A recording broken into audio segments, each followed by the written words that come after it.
কুয়েট ভিসির পদত্যাগের দাবিতে শিক্ষার্থীদের আমরণ অনশন চলছে, হল খুলে দেওয়ার সিদ্ধান্ত সিন্ডিকেটের।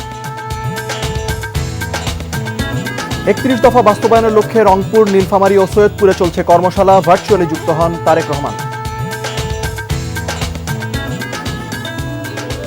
মাগুরায় আলোচিত শিশু আসিয়া ধর্ষণ ও হত্যা মামলায় আসামির সাক্ষ্য গ্রহণ ২৭ এপ্রিল। পার্বত্য চট্টগ্রাম তুলনামূলকভাবে শান্ত আছে, সীমান্ত সুরক্ষিত আছে বললেন স্বরাষ্ট্র উপদেষ্টা।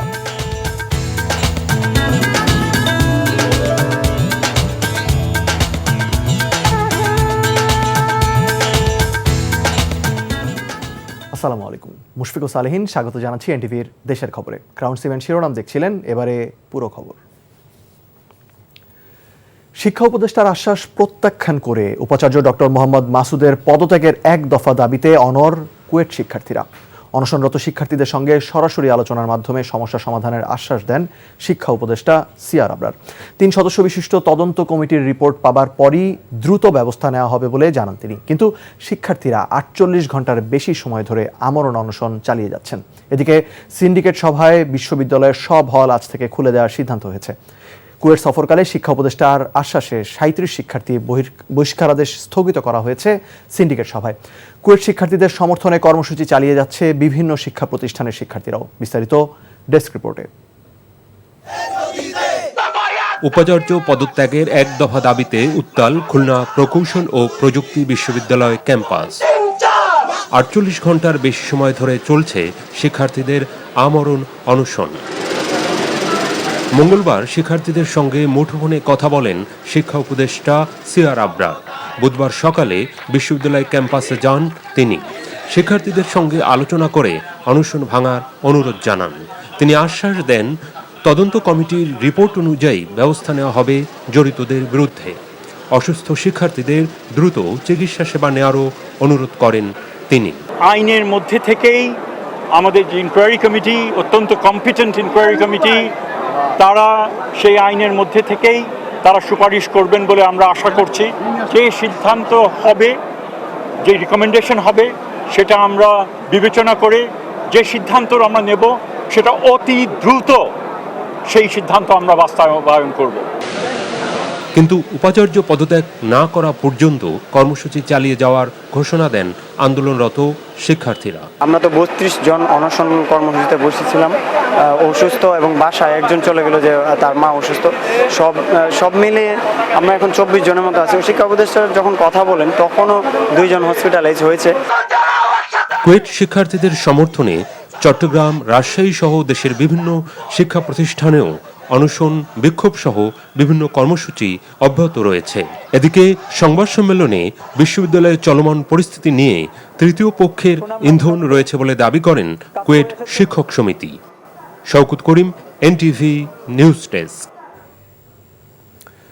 রাষ্ট্র কাঠামো মেরামতের লক্ষ্যে বিএনপির ভারপ্রাপ্ত চেয়ারম্যান তারেক রহমান ঘোষিত ৩১ দফা বাস্তবায়নের লক্ষ্যে উত্তরাঞ্চলের ৩ জেলায় চলছে প্রশিক্ষণ কর্মশালা। রংপুর, নীলফামারী ও সৈয়দপুরে দিনব্যাপী পৃথক এই কর্মশালা অনুষ্ঠিত হচ্ছে। জেলা বিএনপির সহযোগিতায় এসব কর্মশালার আয়োজন করে কেন্দ্রীয় বিএনপির প্রশিক্ষণ বিষয়ক কমিটি। এই 3টি পৃথক কর্মশালায় লন্ডন থেকে অনলাইনে যুক্ত হয়ে অংশগ্রহণকারীদের বিভিন্ন প্রশ্নের জবাব দিচ্ছেন বিএনপির ভারপ্রাপ্ত চেয়ারম্যান তারেক রহমান। কর্মশালার উদ্বোধনী পর্বে বিএনপির কেন্দ্রীয় নেতারা বলেন, সংস্কার একটি চলমান প্রক্রিয়া এবং বিএনপি সবসময়ই সংস্কারের পক্ষে। প্রশিক্ষণ কর্মশালায় প্রশ্নোত্তর পর্বে উত্তর দিচ্ছেন দলের ভারপ্রাপ্ত চেয়ারম্যান তারেক রহমান। সরাসরি যাচ্ছি তার বক্তব্যে। বিঘা থেকে 7 বিঘা, ওইদিকে তো বিঘাই বলেন বোধহয় আপনাদের ওইদিকে। জি ভাই, অন্য জায়গায় অন্যরকম হিসাব নিকাশ। চট্টগ্রাম, নোয়াখালীর দিকে একরকম আছে, সিলেটের দিকে আবার আরেক রকম আছে কিছুটা। তো বিঘা হিসাবে যদি আমরা বলি, তো ধরেন একদম অল্প থেকে ধরেন 5 বিঘা পর্যন্ত এক ধরনের কৃষক আমরা বিবেচনা করব, আবার 5 বিঘা থেকে 7 বিঘা এক ধরনের কৃষক আমরা বিবেচনা করব। এইভাবে করে আমরা জিনিসটাকে সাজাতে চাচ্ছি। কিছু সংখ্যক কৃষক আছে, একটু আগে আমি যেটা আপনাকে বলেছি, যারা বিভিন্নভাবে বিক্ষিপ্তভাবে সিজন ওয়াইজ কাজ করে। আপনি জানেন বোধহয় এটা। জি ভাই। কোনো জমি জমা নাই, তারা সাধারণত কৃষক কিন্তু সিজন ওয়াইজ কাজ করে, এবং এইটার ক্ষেত্রে আবার মহিলাদের পরিমাণটা তুলনামূলকভাবে বেশি এই রকম। তো আমরা চেষ্টা করছি ওই কার্ডের মাধ্যমে এদেরকেও আলাদা করে বের করে নিয়ে আসা, সো দ্যাট তাদেরকে আমরা ভিন্নভাবে সরকারের বিভিন্ন খাস জমি থাকে, ওই জমি হয়তো আমরা লিজ আউট করে দিয়ে তাদেরকে একটা কাজের ব্যবস্থা করা যায় কিনা, এটা নিয়ে কাজ চলছে, এখন এটা শেষ হয়নি কিভাবে সেটা করা সম্ভব। এই মুহূর্তে এই অনুষ্ঠানে অত ডিটেল তো বলা সম্ভব না, সংক্ষিপ্ত ভাবে আপনাকে আমি পুরো জিনিসটা তুলে ধরার চেষ্টা করলাম আমাদের লক্ষ্য বিষয়। আচ্ছা, ধন্যবাদ। আপনার প্রশ্নের উত্তর পেয়েছেন? পেয়েছি ভাই, পেয়েছি। ধন্যবাদ ভাইয়া। ধন্যবাদ। এই পর্যায়ে আমি প্রশ্ন করার জন্য আহ্বান জানাচ্ছি মোহাম্মদ শওকত হায়াত। সৈয়দপুর না? জি, সৈয়দপুর। জি, বিসমিল্লাহির রহমানির রহিম। বাংলাদেশের নেতা, আমাদের নেতা, পার্টির ভারপ্রাপ্ত চেয়ারম্যান জনাব তারেক রহমান মহোদয়, আমার প্রশ্ন হচ্ছে 31 দফার 7 নম্বর দফায় আস্থা ভোট এবং রাষ্ট্র নিরাপত্তা আইনে ব্যতীত অন্য যে কোনো বিষয়ে আইনসভায় সদস্যগণ মতামত দিতে পারবে, যেটি 70 অনুচ্ছেদে। এই ক্ষেত্রে পরিপূর্ণভাবে 70 অনুচ্ছেদ যদি বাতিল করে পার্টির নিবেদিত এবং ডেডিকেটেড লোকজনকে যদি আইনসভার সদস্য হিসেবে মনোনীত করা যায়, তাহলে কি আমার মনে হয় এটা কি ভুল হবে না ঠিক হবে? এটি একটি প্রশ্ন। আরেকটি হচ্ছে ওর সাথে একটা প্রশ্ন আরেক করা যাবে না? বসে একটা দেখুন শওকত, ভোটার তো শুধু আপনার পার্টির লোক, আপনার ভোটার না, পার্টির বাইরের লোকও তো আপনার ভোটার, তাই না? এবং নর্মালি আপনি যখন দল হিসাবে জিততে চাইবেন, আপনি চাইবেন যে আপনার প্রার্থী জিতুক, আপনাকে তো সেরকম একজন ক্যান্ডিডেট দিতে হবে দলের পক্ষ থেকে যার গ্রহণযোগ্যতা ওভারঅল জনগণের মাঝে আছে। জি, ওভারঅল জনগণের মাঝে আছে। আমাদের দলে বহু নেতাকর্মী আছেন যারা খুব ডিভোটেড, কিন্তু বাস্তবতা তো আমাদেরকে বুঝতে হবে।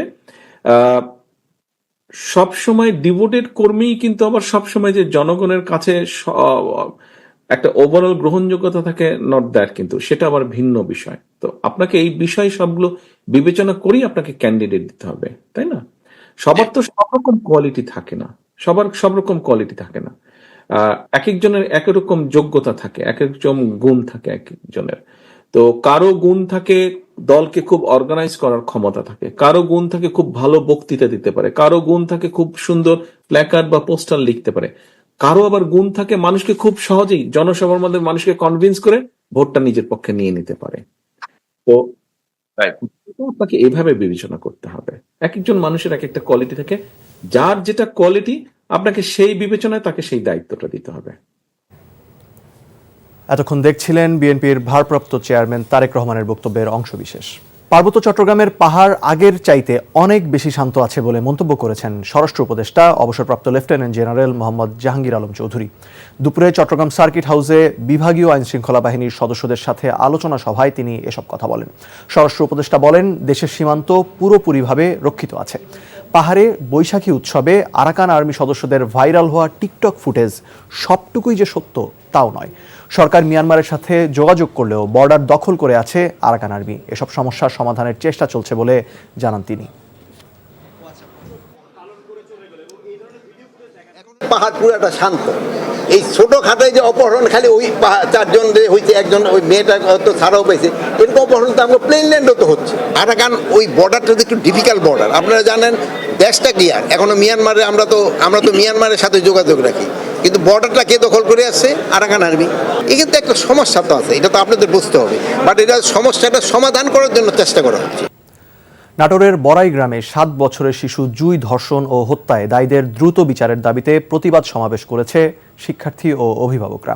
দুপুরে উপজেলার বনপাড়া বাজারে অনুষ্ঠিত প্রতিবাদ সমাবেশে আগামী 7 দিনের মধ্যে নির্মম এ ঘটনার পুলিশ প্রতিবেদন দাখিল করা না হলে ঢাকার সাথে দক্ষিণ পশ্চিমাঞ্চলের সড়ক যোগাযোগ বন্ধ করে দেওয়ার হুঁশিয়ারি দেয় প্রতিবাদকারীরা। বড়াইগ্রাম উপজেলার এক প্রবাসীর 7 বছরের শিশুকন্যা জুই পহেলা বৈশাখে বেড়াতে বের হলে 5 কিশোর তাকে তুলে নিয়ে যায়। পরে ওই শিশুকে ধর্ষণের পর হত্যা করা হয়।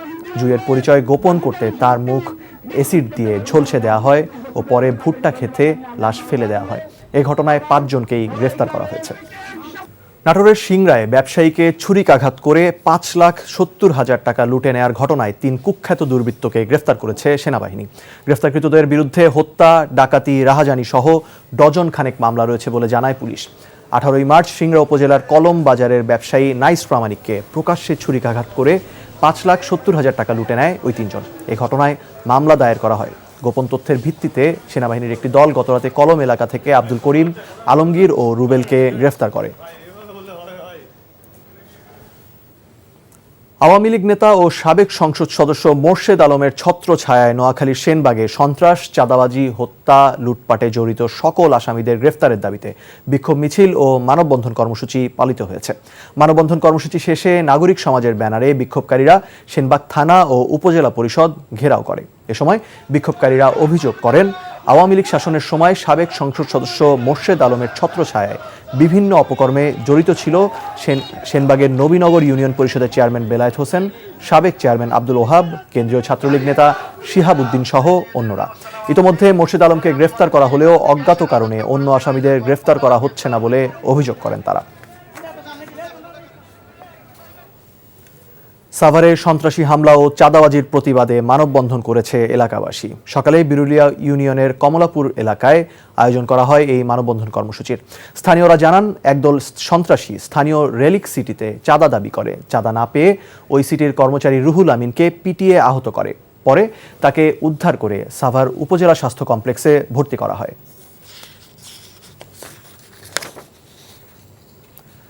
তীব্র গরমে ঝালকাঠি পৌরসভার 9 নম্বর ওয়ার্ডে দেখা দিয়েছে তীব্র পানি সংকট। দিনের বেশিরভাগ সময়ই মিলছে না পৌরসভার সরবরাহকৃত পানি। এতে 2 বছর ধরে চরম দুর্ভোগে পড়েছেন হাজার মানুষ। পানির দাবিতে এই ওয়ার্ডের বাসিন্দারা পৌরসভা ঘেরাও করে বিক্ষোভ করেছে। সকালে পৌরসভার সামনে বিক্ষোভ করে এলাকাবাসী। পরে ঝালকাঠি প্রেস ক্লাবের সামনে মানববন্ধন করেন তারা। গ্রীষ্ম মৌসুম শুরু হওয়ার পর পানি সংকট তীব্র আকার ধারণ করেছে। ফলে খাওয়া, গোসল, রান্নাবান্না সহ দৈনন্দিন নিত্য প্রয়োজনীয় কাজে বিপাকে পড়তে হচ্ছে পানি গ্রাহকদের। কুয়েটে 37 শিক্ষার্থীর বহিষ্কারাদেশ সাময়িক প্রত্যাহার, হল খুলে দেওয়ার সিদ্ধান্ত সিন্ডিকেটের, চলছে আমরণ অনশন। 31 দফা বাস্তবায়নের লক্ষ্যে রংপুর, নীলফামারী ও সৈয়দপুরে চলছে কর্মশালা, ভার্চুয়ালি যুক্ত হন তারেক রহমান। মাগুরায় আলোচিত শিশু আসিয়া ধর্ষণ ও হত্যা মামলায় আসামির সাক্ষ্য গ্রহণ 27 এপ্রিল। পার্বত্য চট্টগ্রামে তুলনামূলকভাবে শান্ত আছে, সীমান্ত সুরক্ষিত আছে বললেন স্বরাষ্ট্র উপদেষ্টা। এই ছিল দেশের খবরে। এই খবরের ভিডিও সহ আপনি জানতে ভিজিট করুন এনটিভি অনলাইন www.ntvbd.com। এছাড়াও এনটিভির জনপ্রিয় সব অনুষ্ঠান ও খবরের আপডেট জানতে ভিজিট করুন আমাদের ইউটিউব ও ভেরিফাইড ফেসবুক পেজ। 6টা ইভিনিং নিউজ দেখার আমন্ত্রণ রইল। ধন্যবাদ সবাইকে।